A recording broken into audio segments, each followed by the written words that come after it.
Il est facile de s'imaginer les tueurs en série comme des monstres assoiffés de sang. Et si on s'arrête à leur crime, la description est souvent juste. Mais dès que l'on découvre le visage du meurtrier, on se retrouve presque toujours face à quelqu'un d'affreusement banal. C'est le cas de l'homme dont je vais vous raconter l'histoire aujourd'hui, l'Allemand Peter Kürten. Son physique est loin d'être aussi effrayant que celui d'un monstre. En revanche, on peut dire de lui qu'il était littéralement assoiffé de sang, à tel point qu'on le surnommait le vampire de Düsseldorf. Maintenant installez-vous confortablement, vous écoutez Elessar.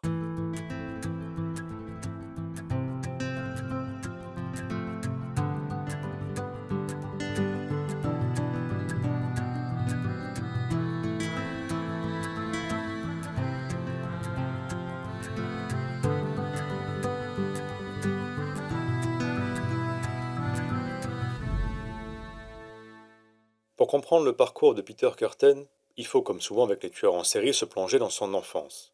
N'espérez pas une exception, elle est fracassée.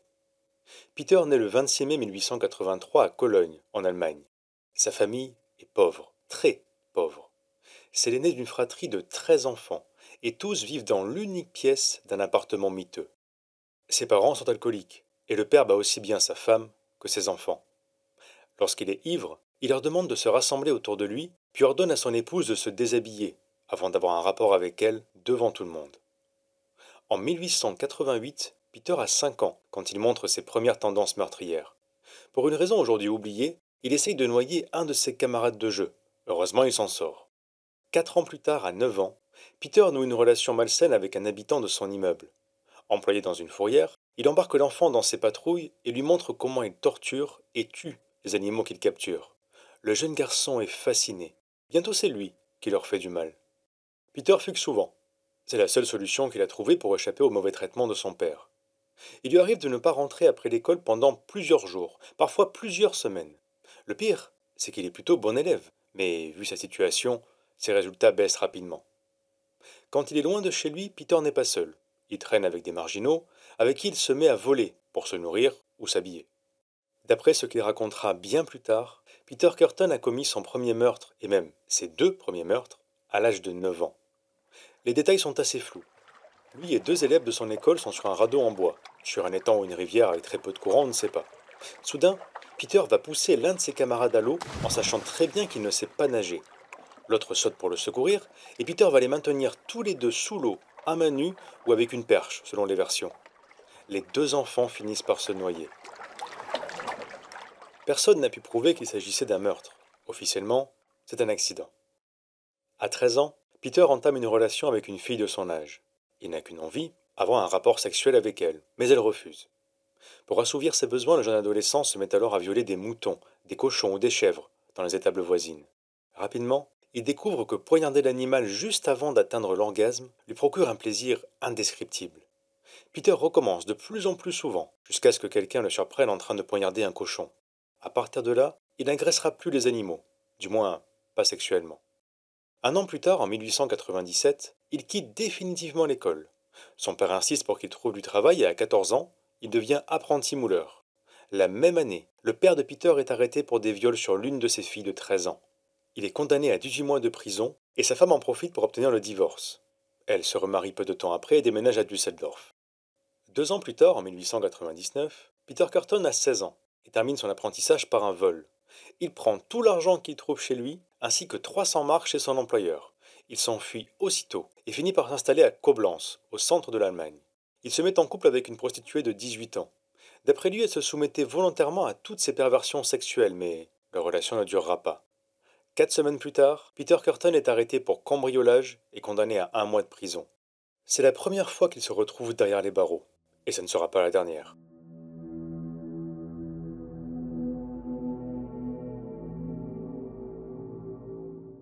Comme le supposé double meurtre commis quand il avait 9 ans, Peter Kürten raconte qu'il a tué une fille de 18 ans en novembre 1899. Après l'avoir abordée, il la convainc de l'accompagner dans un parc public de Düsseldorf. Une fois à l'abri des regards, ils ont un rapport intime, puis Peter se met à l'étrangler à main nue, avant de s'enfuir en la laissant pour morte. Il n'existe aucune trace de ce crime. Soit il n'a jamais eu lieu, soit la victime a survécu et n'a jamais rien dit. On sait en revanche que Peter Kürten est arrêté souvent pendant l'année 1900, à mesure que ses délits deviennent de plus en plus graves. Des fraudes, beaucoup de vols, jusqu'à ce qu'il soit accusé de tentative de meurtre avec une arme à feu sur une jeune femme. Il est envoyé en prison pendant 4 ans. Peter sort en 1904. Appelé à servir dans l'armée impériale allemande, il est déployé en France près de la ville de Metz. Incapable de supporter la moindre autorité, il déserte dès qu'il en a l'occasion. C'est durant sa fuite qu'il se découvre une autre passion, la pyromanie.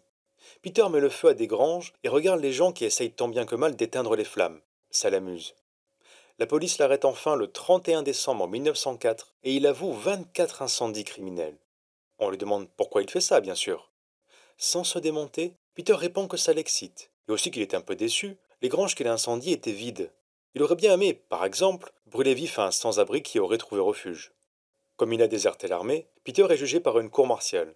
Forcément, la peine est plus sévère, et il restera en prison entre 1905 et 1913. Il se rebelle très souvent, et passe le plus quart de son temps en cellule d'isolement.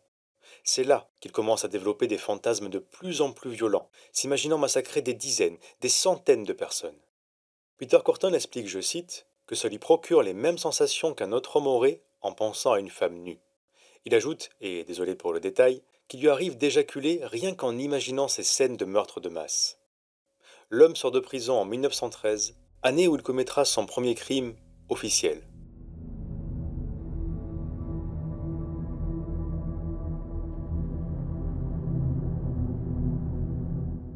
Le soir du 25 mai 1913, Peter Corton marche dans les rues de Mülheim, une banlieue de Cologne.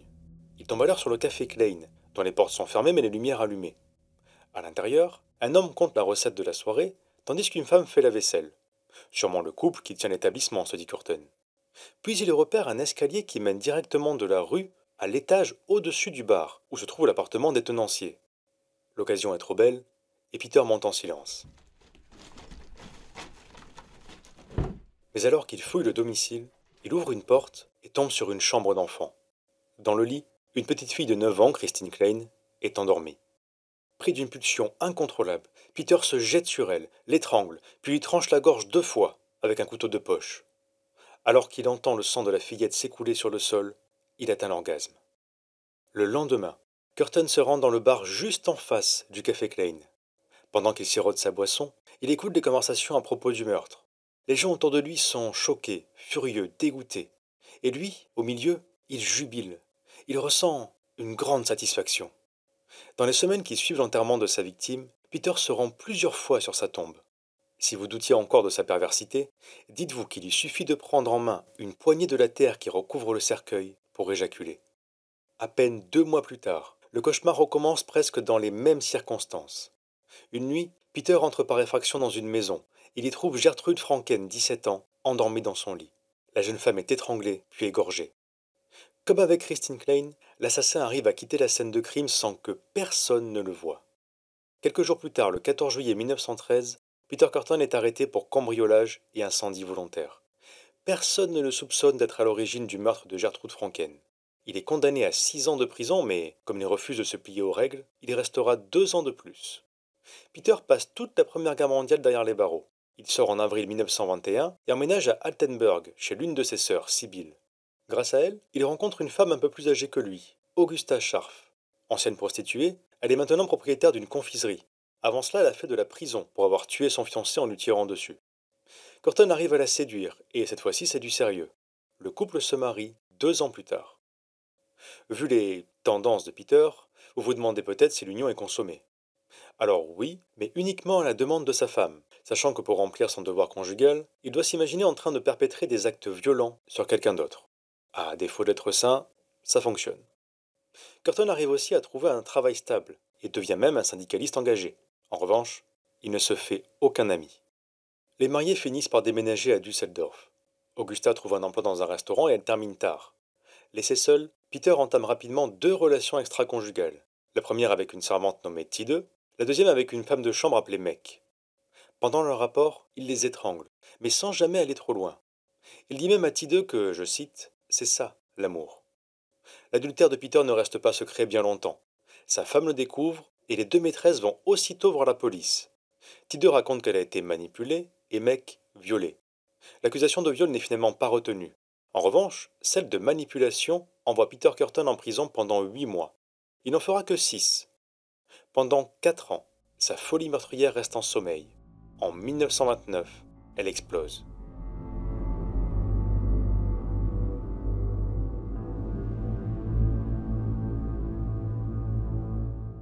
En apparence, Peter Curtin a une vie bien rangée. Mais à la seconde où il n'arrive plus à contrôler ses pulsions, il se déchaîne sur les habitants de Düsseldorf. En à peine 10 jours, il va agresser une personne et en tuer deux. La première victime s'appelle Apollonia Kuhn, 55 ans.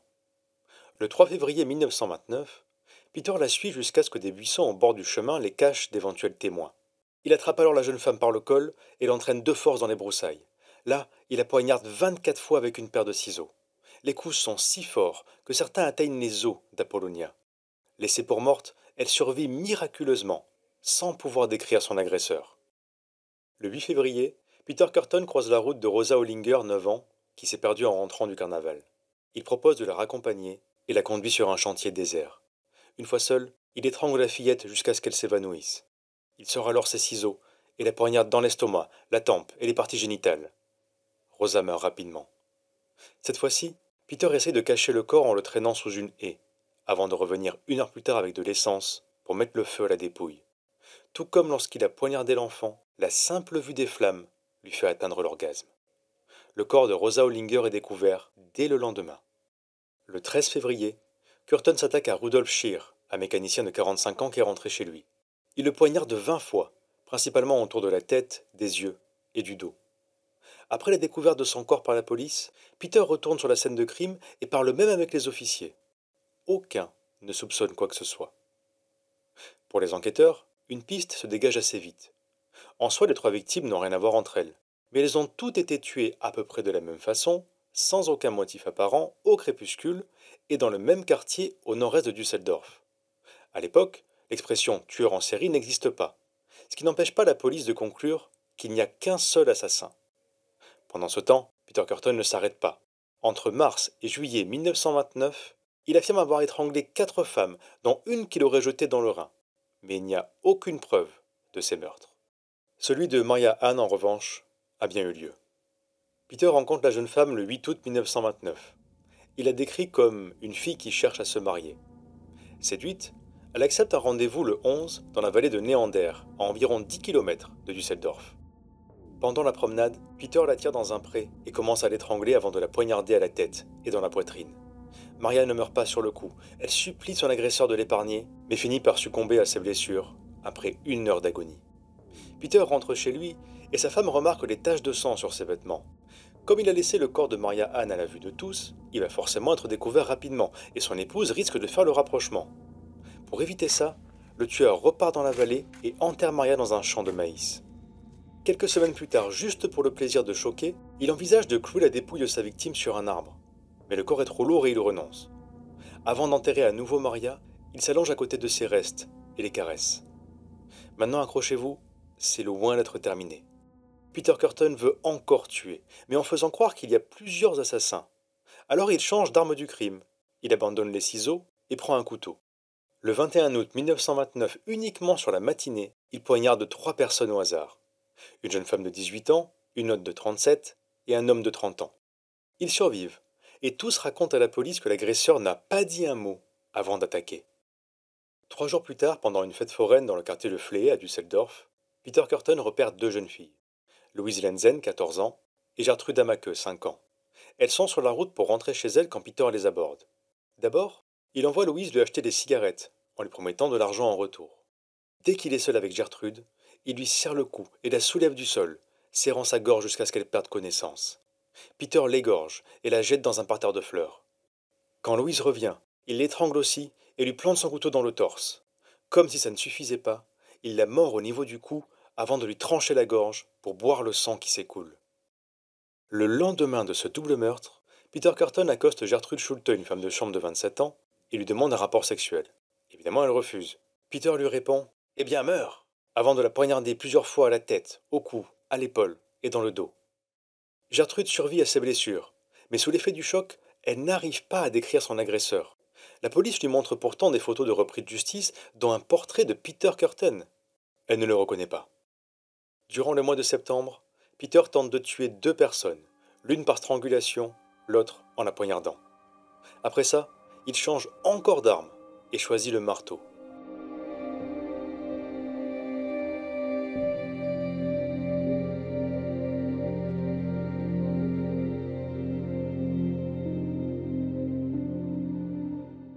Le soir du 30 septembre 1929, Peter Kürten rencontre une servante de 31 ans, Ida Reiter, à la gare de Düsseldorf. Il joue de ses charmes et Ida accepte d'aller boire un café avec lui, puis de marcher dans un parc le long du Rhin. Au milieu de la promenade, une fois à l'abri des regards, il la frappe à coups de marteau, puis la viole. Ida reprend conscience quelques secondes durant son calvaire et le supplie de l'épargner. En guise de réponse, Peter la frappe à nouveau. Le 11 octobre, il fait la même chose avec Elisabeth Dorière, une servante de 27 ans. Kürten la laisse pour morte, et elle est retrouvée dans le coma le matin suivant, à 6h30. Le lendemain, malheureusement, Elisabeth meurt de ses blessures. Incapable de s'arrêter, Peter agresse 2 autres femmes le 25 octobre, mais les 2 survivent. Le 7 novembre 1929, c'est au tour de Gertrude Elbermann, 5 ans, de croiser la route du tueur. Peter arrive à la convaincre de le suivre dans un endroit désert, puis la saisit par la gorge, avant de la poignarder à la tempe avec des ciseaux, revenant à son mode opératoire habituel. Une fois le corps sans vie de la fillette tombé au sol, il la poignarde encore, et encore, à la tempe, à la poitrine, 34 coups au total. Avant de partir, Peter jette le corps de Gertrude dans un tas d'orties. 2 jours après, un journal local reçoit une carte dessinée à la main révélant l'emplacement du cadavre. À ce moment-là, il a déjà été découvert, mais les informations contenues dans le document ne laissent aucun doute. C'est le tueur qui l'a écrit. D'ailleurs, on peut le prouver.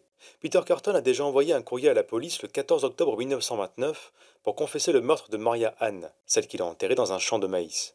Là aussi, il a joint une carte qui permet aux enquêteurs de retrouver le corps. Un graphologue examine les lettres et il est formel. Toutes ont été écrites par la même personne. L'étau se resserre enfin sur celui que la presse allemande appelle désormais le vampire de Düsseldorf.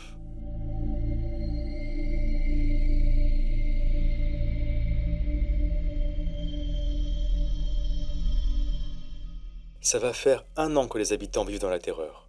La police met le paquet. Elle reçoit plus de 13 000 lettres à propos de l'affaire et les examine toutes. 9 000 personnes sont interrogées, 2 650 pistes sont explorées et la liste des suspects contient 900 000 noms. À ce train-là, vous vous dites que Peter Kürten va continuer à tuer pendant encore longtemps. Eh bien non, c'est en 1930 que tout s'arrête pour lui. Pas tellement grâce à l'enquête d'ailleurs, mais n'allons pas trop vite. Entre février et mai 1930, Kürten agresse au marteau 10 personnes. Aucune ne meurt et cette fois-ci, elle donne une description fiable de leur agresseur. Puis arrive la journée du 14 mai 1930, celle qui mettra fin au règne de terreur du vampire de Düsseldorf. Maria Budlik, 20 ans, est à la gare de la ville. Un homme l'accoste et les deux commencent à discuter. Quand il comprend que la jeune femme cherche un logement, il lui propose de l'accompagner jusqu'à un hôtel, ce qu'elle accepte. Au bout d'un moment, Maria se rend compte qu'il y a de moins en moins de monde autour d'eux.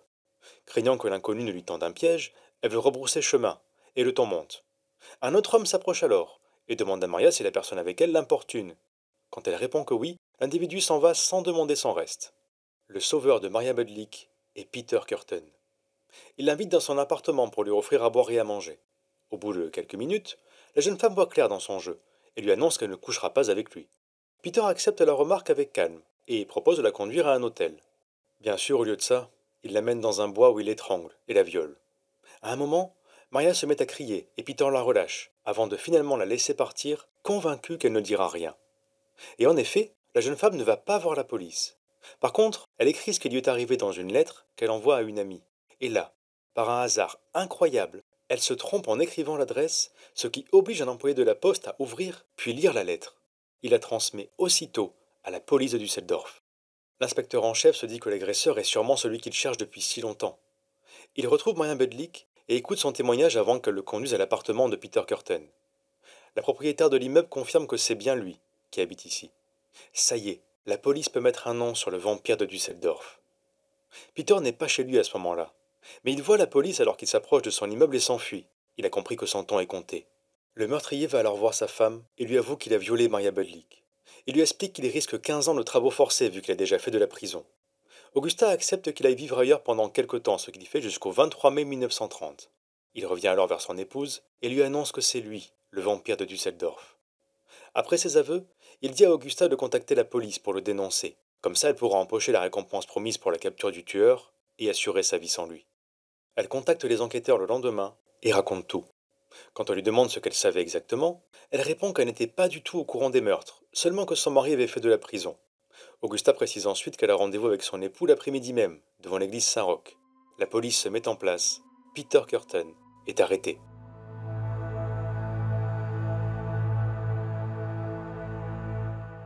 Peter avoue tous les crimes attribués au vampire de Düsseldorf. Il parle aussi de Christine Klein tuée en 1913 et de la tentative de meurtre sur Gertrude Frankel la même année. L'homme confesse en tout 68 crimes, dont 9 meurtres et 31 tentatives de meurtre. Concernant son surnom, il confirme qu'il a plusieurs fois bu le sang de ses victimes, allant jusqu'à en vomir. Au printemps 1930, il a même décapité un cygne pour boire le sang qui s'écoulait du cou de l'animal. Dans l'attente de son procès, Peter Kürten est longuement interrogé par Karl Berg, un expert psychiatre désigné par le juge. Il en ressort que la motivation première du vampire de Düsseldorf est la satisfaction d'un besoin sexuel. Quant au nombre de blessures qu'il infligeait à ses victimes, parfois beaucoup, parfois peu, ça dépendait du temps qu'il mettait à atteindre l'orgasme. Peter Kürten explique qu'il lui est arrivé de violer certaines de ses cibles, certes, mais uniquement pour faire croire à la police que c'était ça, le but de toute cette violence. Le psychiatre comprend aussi que si autant de victimes ont pu échapper à la mort, c'est tout simplement parce que Peter avait joui rapidement. De son côté, le vampire de Düsseldorf raconte qu'il a fait tout ça pour se venger de la société, qu'il trouve oppressive, et de toute la maltraitance qu'il a subie étant enfant. Karl Berg et les autres experts mandatés rendent la même conclusion. Peter Kürten est tout à fait sain d'esprit. Aujourd'hui, on dirait que son jugement n'était ni aboli, ni altéré au moment des faits. Son procès démarre le 13 avril 1931. Évidemment, les parties civiles veulent la mort de l'assassin. Pour éviter qu'il se fasse lyncher, Peter est placé dans une cage de métal lui arrivant jusqu'aux épaules. Des policiers armés sont placés de part et d'autre, et l'accusé n'en sort que pour témoigner. Inculpé pour 9 meurtres et 7 tentatives de meurtre, Peter Kürten plaide non coupable, en invoquant la folie. Après avoir énuméré les faits reprochés, le juge demande à l'accusé pourquoi il a ajouté la pyromanie à ses meurtres. Kürten répond: Quand mon désir de blesser les gens s'est réveillé, l'amour de mettre le feu aux choses s'est réveillé aussi. Ce qui m'excitait, c'était la vue des flammes, mais surtout de voir ceux qui tentaient d'éteindre l'incendie, et l'agitation des personnes qui voyaient leurs biens détruits. Quelques jours après le début du procès, Peter demande à son avocat de se rétracter pour plaider coupable. Puis, il s'adresse à la cour. Je n'ai aucun remords. Quant à savoir si le souvenir de mes actes me fait honte, je vous dirais que repenser à tous les détails n'est pas du tout désagréable. Le juge l'interpelle.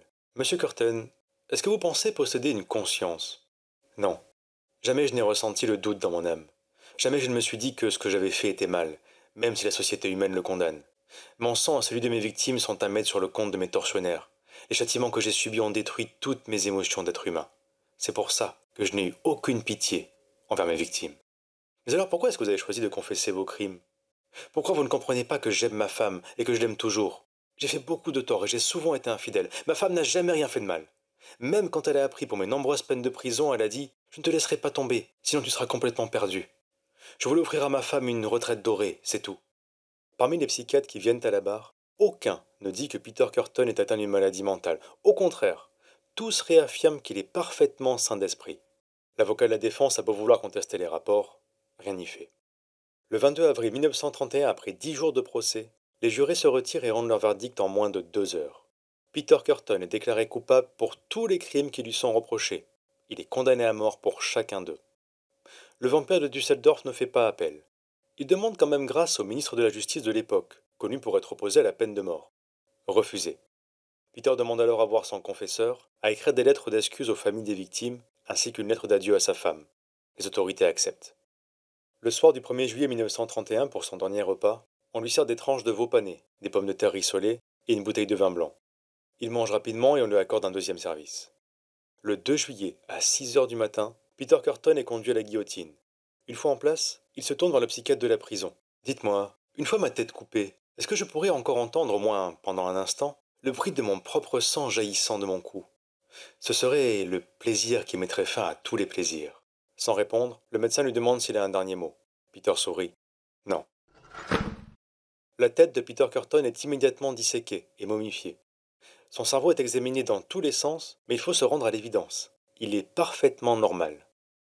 Depuis la fin de la Seconde Guerre mondiale, la tête coupée du vampire de Düsseldorf est exposée dans un musée du Wisconsin, aux États-Unis. Si vous comptez la voir, permettez-moi une petite remarque, histoire que vous ne soyez pas déçus. Elle ne ressemble pas du tout à celle d'un monstre.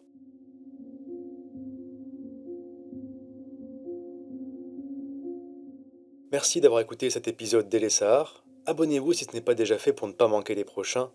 Partagez-le, commentez-le, parlez-en autour de vous. Quant à moi, je vous dis à très bientôt pour une nouvelle histoire.